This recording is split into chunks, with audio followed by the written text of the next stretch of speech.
In Lecture 9, we're going to focus on states' rights and other checks on federal power. Jefferson once said in his inaugural address, "The state governments are the most competent administrations for our domestic concerns and the surest bulwarks against anti-republican tendencies." And in this view, he'd be speaking for the vast majority of the nation. States' rights were regarded as a cornerstone principle of liberty, and it is tragic that in recent years they have come to be equated with undesirable things such as slavery or segregation. Let's look to the meaning of states' rights. States' responsibilities would be another way of stating it, because we're talking about states taking responsibility for things, not just about their right to keep the federal government out of things. But the whole concept boils down to the term federalism. And essentially, federalism means that some powers are delegated to the central government, other powers are retained by the states. As we look to the development of federalism, we see that England established and chartered each colony separately. Each colony related directly to England, and at first they didn't work together. Those colonists would have thought of themselves as Englishmen first, and then maybe Georgians or Carolinians or Virginians or Marylanders second. But as far as seeing they had anything in common with people in Massachusetts or in New Hampshire, very little at all except for our common ancestor England, and they would probably consider themselves more English than having any relationship to anything else but their own colony here in America. Each of the colonies worked with the other colonies through the Continental Congress, but they didn't have to send delegates to that Congress. They didn't have to be part of it at all. Once the Articles of Confederation were adopted, that changed, and they were bound to be part of the League of Friendship that was created by the Continental Congress. In the Declaration of Independence, it was stated that these united colonies are, and of right ought to be, free and independent states. In other words, we are united, but we are also free and we are independent. That seemed to be a clear recognition there in the Declaration of Independence. They joined the Articles of Confederation, which was referred to as a League of Friendship, and when they formed the Constitution of the United States, they really had to do an end run around the Articles of Confederation, because the Articles said that those articles could not be amended without the unanimous consent of all 13 states.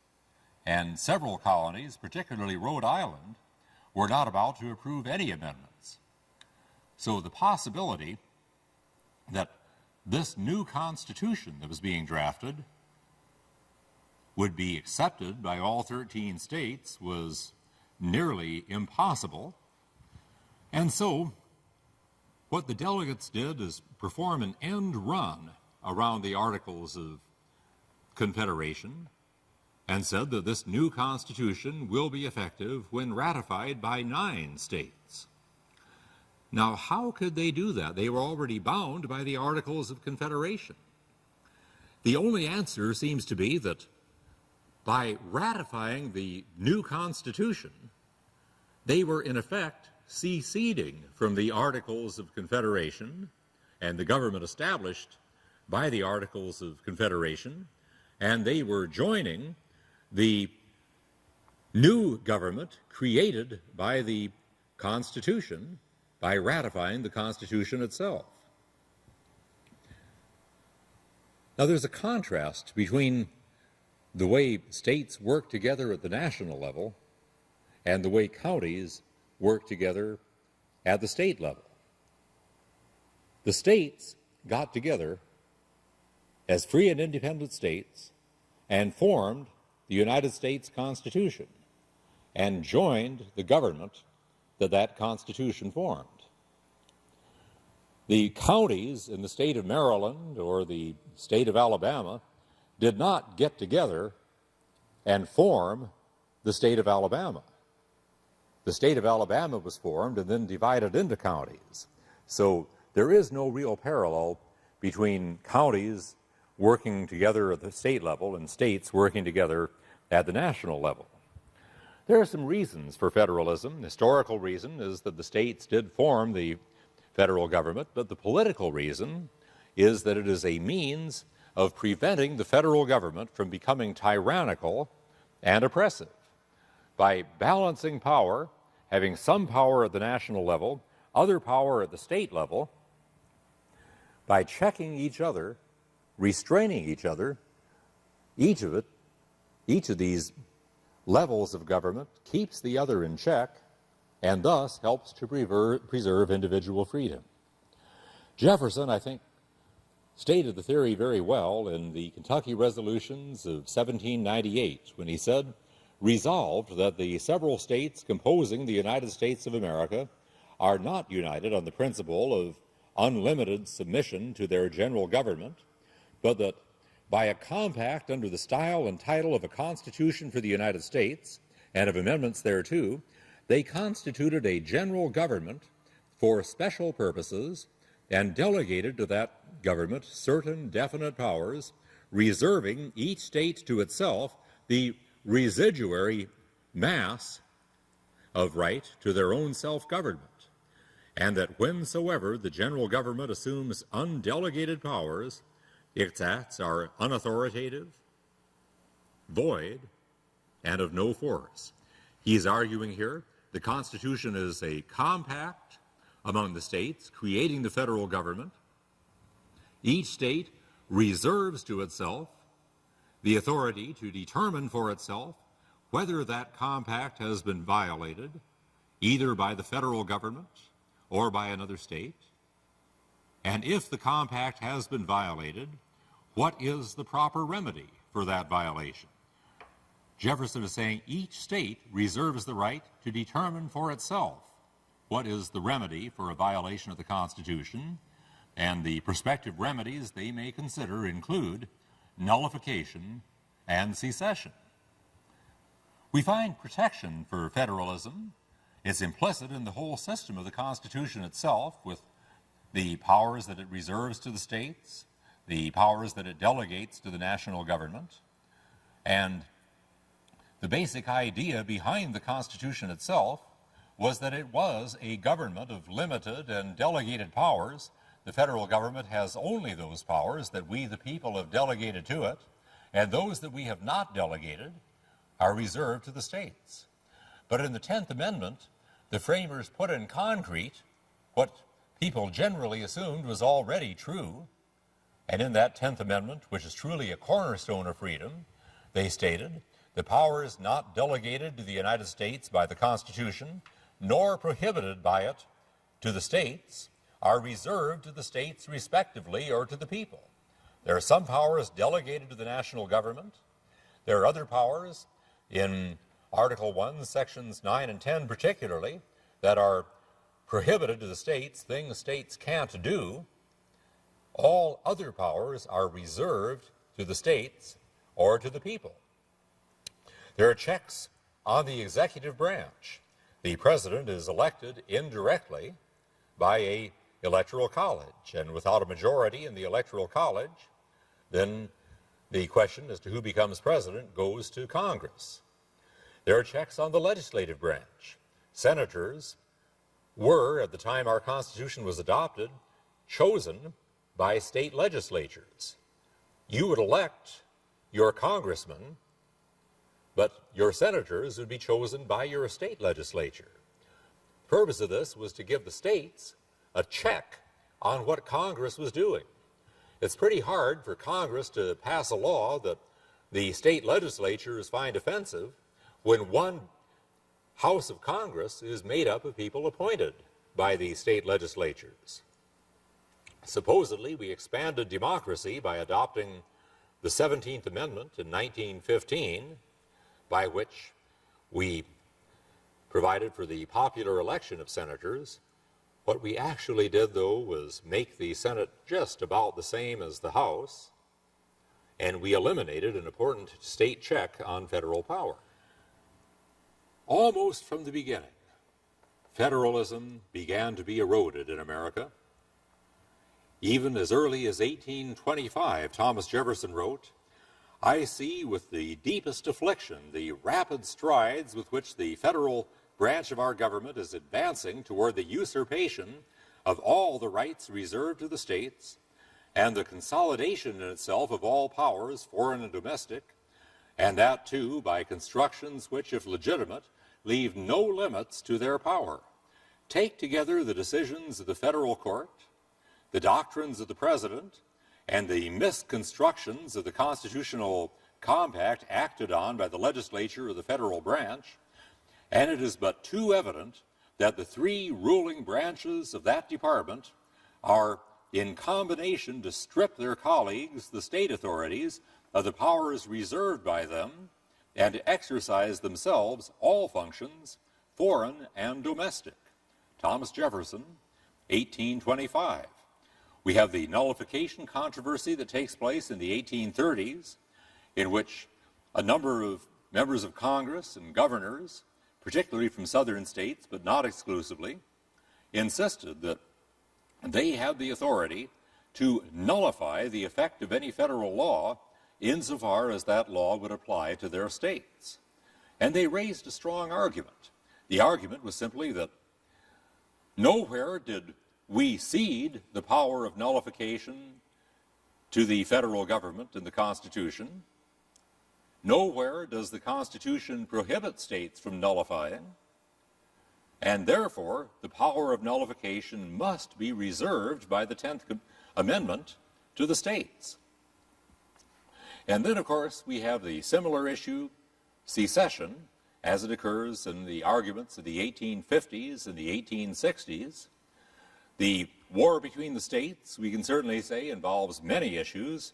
It involves the issues of states' rights, the issues of tariffs, slavery, and other issues.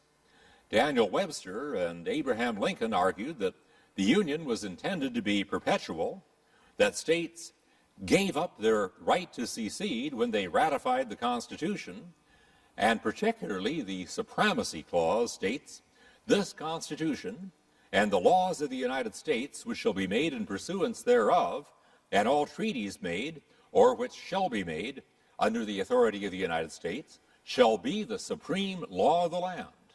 And the judges in every state shall be bound thereby, anything in the Constitution or laws of any state to the contrary, notwithstanding." U.S. Constitution, Article 6, Section 2. John C. Calhoun and Jefferson Davis made a counter-argument. They said that, yes, Article 6, Section 2 does say that the Constitution is the supreme law of the land. But that means all of the Constitution. And that includes the 10th Amendment, because according to Article 5, amendments once ratified are for all intents and purposes part of the Constitution. Those portions of the Constitution that delegate powers to the federal government are the supreme law of the land. But those portions of the Constitution that reserve powers to the states are equally the supreme law of the land. And the 10th Amendment provides that powers not delegated to the federal government are reserved to the states. Nowhere in the Constitution is the power of secession surrendered to the federal government. Nowhere in the Constitution is the power of secession prohibited to the states. Therefore, the power of secession is reserved to the states by the 10th Amendment, and that is the supreme law of the land. They noted also that several states, including Virginia, had expressly reserved the right to secede at the time they ratified the Constitution if things in the United States turned out to be not to their liking. And so they made a strong states' rights argument that they did, in fact, have the right to secede. The war between the states certainly did have consequences for the issue of federalism. One of those is a centralization of power in the national government. Powers of the national government in the decades after the war between the states were far greater than they were before. Second was Lincoln's invocation of the war powers. Lincoln's theory of government that in time of war he had a reserve of power that enabled him to do whatever was necessary to save the Union. The problem is, once you recognize such powers in time of war or time of national emergency, you have set a precedent for their use in the future, and many times these temporary grants of power during war or emergency never seem to get repealed, and the emergency never seems to get undeclared. Another consequence, before the war, people thought of themselves as Virginians first, or Marylanders first, and Americans second. Afterward, it was Americans first, and at the very most, Rhode Islanders second, but it is almost that America is one central government with 50 administrative subdivisions. Lord Acton clearly recognized these problems, and Lord Acton wrote to General Robert E. Lee shortly after the war, a letter dated November 4th, 1866, just a small portion of it I'll cite here. I saw in state rights the only availing check upon the absolutism of the sovereign will, and secession filled me with hope, not as the destruction, but as the redemption of democracy. I deemed that you were fighting the battles of our liberty, our progress, and our civilization, and I mourn for the stake which was lost at Richmond more deeply than I rejoice over that which was saved at Waterloo. Shortly after the war, we see the adoption of the 14th Amendment. 14th Amendment contains the Equal Protection Clause, the ends of which we would agree with, not necessarily always the means. The Due Process Clause, which states that nor shall any state deprive any person of life, liberty, or property without due process of law. And third, the power of Congress to enforce this amendment by appropriate legislation. Incorporation Doctrine developed, by which the federal government began to assume responsibility for all matters involving human rights, and I'll share the Incorporation Doctrine in the next lecture.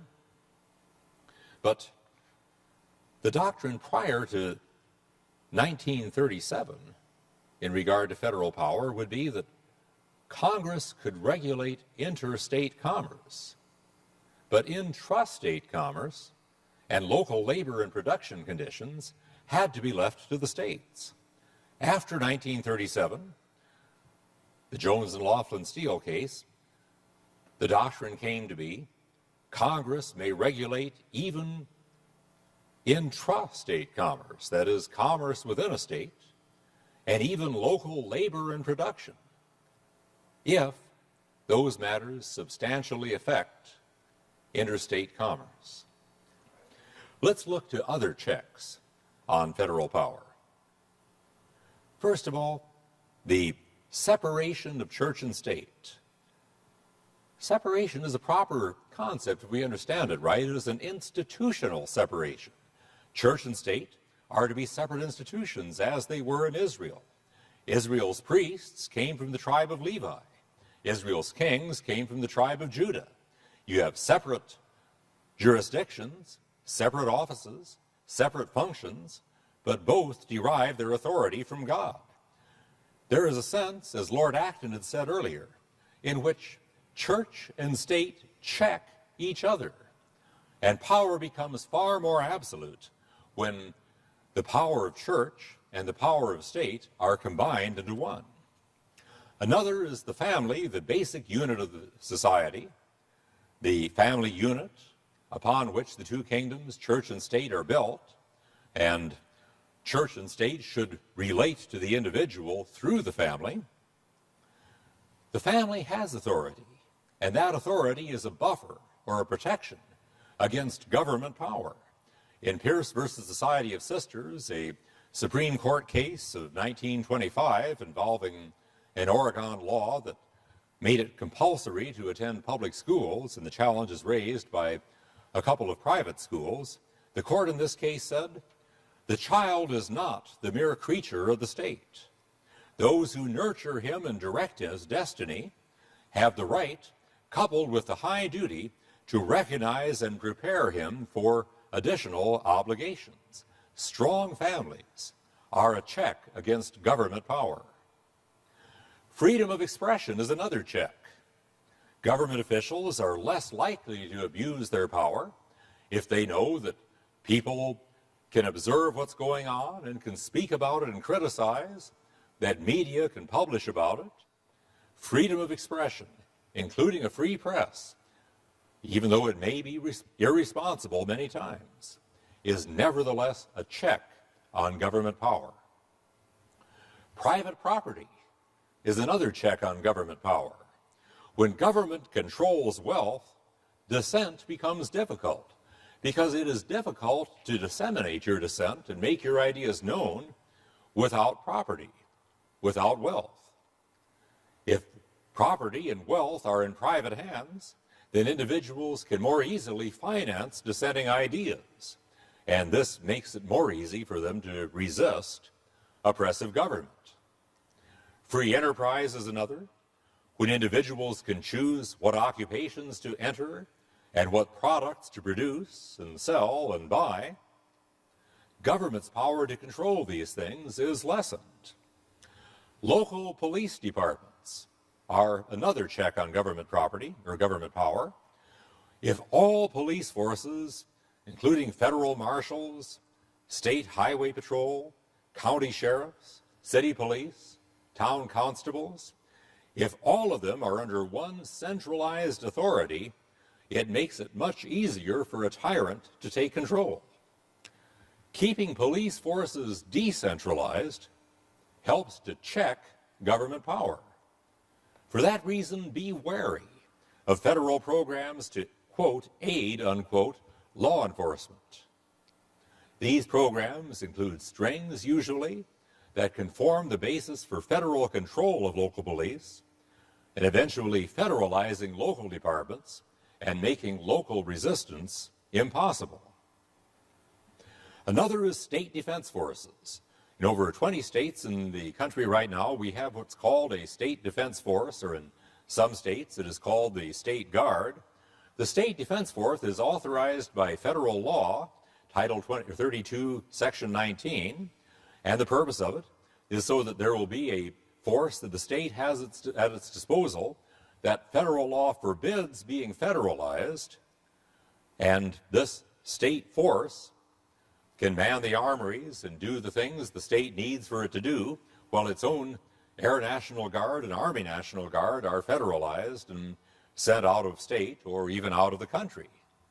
For example, when Governor Fob James, several years ago, suggested that he might call out the National Guard if necessary to protect the Ten Commandments in Judge Moore's courtroom, President Clinton, had he dared to do so, could have simply federalized the Alabama National Guard.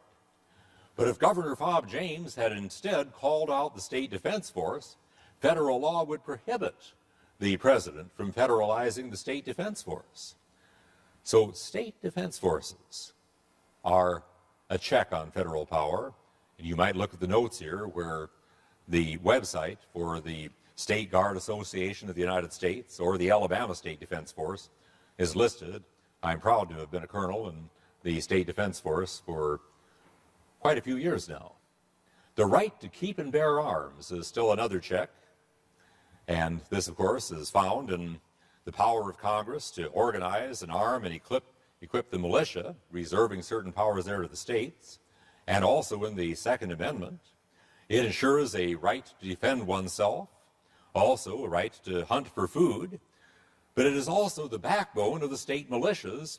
And James Madison wrote in Federalist number 46, "Let a regular army, fully equal to the resources of the country, be formed, and let it be entirely at the devotion of the federal government, still it would not be going too far to say that the state governments, with the people on their side, would be able to repel the danger. That goes on to talk about the numbers that could compose a federal army versus all of the reserve forces that would be enabled to the states. And he simply says that these would form a barrier against the enterprises of action more surmountable than any which a simple government of any form can admit of. Now, if that sounds radical, the idea that one reason for the Second Amendment, the right to keep and bear arms, is protection against federal tyranny, if that sounds radical, I can only say, address your criticism to James Madison. He is the author of that article in the Federalist Papers that I wrote, and he is also a primary author of the Second Amendment itself. We have an issue as to whether or not the Second Amendment is to protect an individual right to bear arms or a state right to defend itself collectively. I think the case law and the history clearly demonstrate it is an individual right, but our Alabama state constitution, Article 1, Section 26, clearly states that every citizen has a right to bear arms in defense of himself and the state, and I would urge that a similar right be stated in every state constitution if it has not been already done so. The separation of powers and these various checks upon federal power are the means devised by the framers to keep federal power in check and to protect individual freedom. Jefferson again put it well in those Kentucky resolutions. It would be a dangerous delusion were a confidence in the men of our choice to silence our fears for the safety of our rights. Confidence is everywhere the parent of despotism. Free government is founded in jealousy and not in confidence. It is jealousy and not confidence which prescribed limited constitutions to bind down those whom we are obliged to trust with power. Our Constitution has accordingly fixed the limits to which, and no farther, our confidence may go. In questions of power, then, let no more be said of confidence in man, but bind him down from mischief with the chains of the Constitution. Amen and amen.